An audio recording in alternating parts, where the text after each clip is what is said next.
കൃത്യമായ പുനരധിവാസ പദ്ധതികളോ ബദൽ സംവിധാനങ്ങളോ ഒരുക്കാതെ ചേരിവാസികളെ കൂട്ടത്തോടെ ഒഴിപ്പിച്ച നേപ്പാൾ സർക്കാരിന്റെ നടപടിക്കെതിരെ തലസ്ഥാന നഗരിയിൽ വൻ ജനകീയ പ്രക്ഷോഭം. രാജ്യത്തെ യുവജനങ്ങളുടെയും സോഷ്യൽ മീഡിയയുടെയും അതിശക്തമായ പിന്തുണയോടെ കഴിഞ്ഞ മാർച്ചിൽ അധികാരത്തിലെത്തിയ പ്രധാനമന്ത്രി ബാലൻ ഷാ ജനങ്ങളിൽ നിന്നും യുവാക്കളിൽ നിന്നും നേരിടുന്ന ആദ്യത്തെ വലിയ രാഷ്ട്രീയ പ്രതിസന്ധിയാണിത്.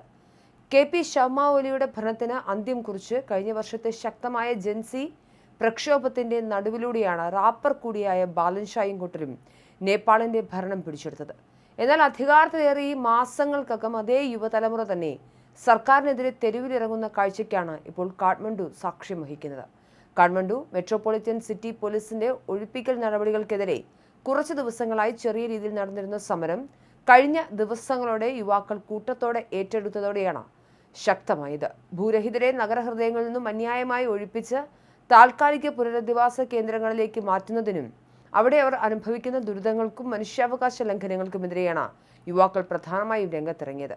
ക്യാമ്പുകളിലെ കടുത്ത ദുരവസ്ഥയും ജനങ്ങളുടെ പട്ടിണിയും വാർത്തയാക്കാനും ചോദ്യം ചെയ്യാനും എത്തിയ പ്രമുഖ മാധ്യമ പ്രവർത്തകരെയും വിദ്യാർത്ഥി നേതാക്കളെയും പോലീസ് കസ്റ്റഡിയിലെടുത്തതോടെ പ്രതിഷേധം കാഠ്മണ്ഡുവിന് പുറത്തേക്കും കാട്ടുതീ പോലെ പടർന്നു. ഇതിനിടെ പ്രക്ഷോഭകർക്ക് ആക്കം കൂട്ടിക്കൊണ്ട് കഴിഞ്ഞ ദിവസം കാഠ്മണ്ഡുവിൽ കനത്ത പ്രതിഷേധ സൂചകമായി ഒരു യുവാവ് സ്വയം തീ കൊളുത്താൻ ശ്രമിച്ച സംഭവം സ്ഥിതിഗതികൾ കൂടുതൽ വഷളായി. ഗണേഷ് നേപ്പാളി എന്ന 25-കാരനായ പ്രക്ഷോഭകനാണ് നഗരമധ്യത്തിൽ തന്റെ മോട്ടോർ സൈക്കിളിന് സിറ്റി പോലീസ് വീൽ ലോക്ക് ഇട്ടതിൽ പ്രതിഷേധിച്ച് ആത്മഹത്യാശ്രമം നടത്തിയത്. തലസ്ഥാനത്ത് യുവാക്കൾക്കിടയിൽ സർക്കാരിനെതിരെ വലിയ തോതിലുള്ള രോഷത്തിന് കാരണമായി. ജോയിന്റ് നാഷണൽ സ്കോട്ടേഴ്സ് ഫ്രണ്ടിന്റെ ആഭിമുഖ്യത്തിൽ കാഠ്മണ്ഡുവിലെ പ്രധാന സർക്കാർ ഓഫീസിന് മുന്നിലാണ് ഇന്നലെ വൻ ജനസാഗരം ഇരമ്പിയെത്തിയത്. പാവപ്പെട്ടവരോടുള്ള ക്രൂരത അവസാനിപ്പിക്കുക, മനുഷ്യാവകാശം സംരക്ഷിക്കുക, അന്യായമായ അറസ്റ്റുകൾ നിർത്തലാക്കുക, ഭൂരഹിതർക്ക് സുരക്ഷിതമായ പാർപ്പിടം ഉറപ്പാക്കുക തുടങ്ങിയ ആവശ്യങ്ങൾ ഉന്നയിച്ച് 10,000-കണക്കിന് യുവാക്കൾ പ്ലക്കാർഡുകളും ഏന്തി തെരുവിലിറങ്ങി. പരമ്പരാഗത രാഷ്ട്രീയ ശൈലികളിൽ നിന്ന് മാറി തങ്ങളുടേതായ ജൻസി ഭാഷയിലും നവീനമായ പ്രതിഷേധ രീതികളിലുമാണ് യുവതലമുറ സമരത്തെ മുന്നോട്ട് കൊണ്ടുപോകുന്നത്. കഴിഞ്ഞ വർഷം നേപ്പാളിൽ ഭരണമാറ്റത്തിന് വഴിതെളിച്ച വിപ്ലവകരമായ ജനകീയ കൂട്ടായ്മകളെ അനുസ്മരിപ്പിക്കുന്നതായിരുന്നു ഇന്നലത്തെ പ്രതിഷേധ പ്രകടനങ്ങൾ. കഴിഞ്ഞ വെള്ളിയാഴ്ച കാഠ്മണ്ഡുവിലെ താൽക്കാലിക പുനരധിവാസ ക്യാമ്പ് സ്ഥിതി ചെയ്യുന്ന പ്രദേശത്ത് ശക്തമായ വെള്ളപ്പൊക്കം ഉണ്ടായതിനെ തുടർന്ന് അവിടുത്തെ ജനങ്ങൾ കൂടുതൽ ദുരിതത്തിലായിരുന്നു. തുടർന്ന് സുരക്ഷാ സേനയുടെ സഹായത്തോടെ 150ഓളം പേരെ അടിയന്തരമായി മാറ്റിപ്പാർപ്പിച്ചു.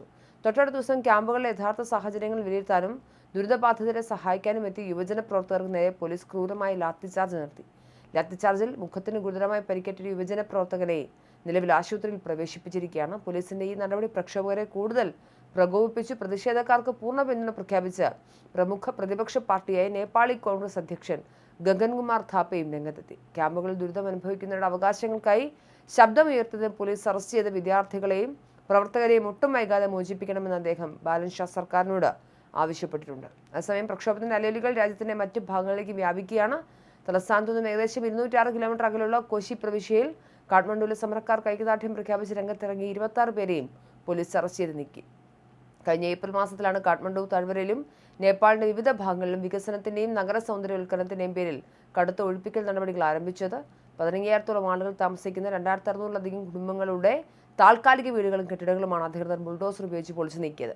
ഇതിൽ സ്വന്തമായി മറ്റു ഇടങ്ങളില്ലാത്ത 325 കുടുംബങ്ങൾ കാഠ്മണ്ഡുവിലെ വിവിധ ഹോൾഡിംഗ് സെന്ററുകളായി ദുരിതജീവിതം നയിക്കുകയായിരുന്നു. എന്നാൽ ജൂലൈ 6-നുള്ളിൽ ഈ താൽക്കാലിക ക്യാമ്പുകളിൽ നിന്നും പൂർണ്ണമായി ഒഴിഞ്ഞു പോകണമെന്ന് സർക്കാർ ജൂലൈ 2-ന് കർശന നിർദ്ദേശം ഇറക്കി.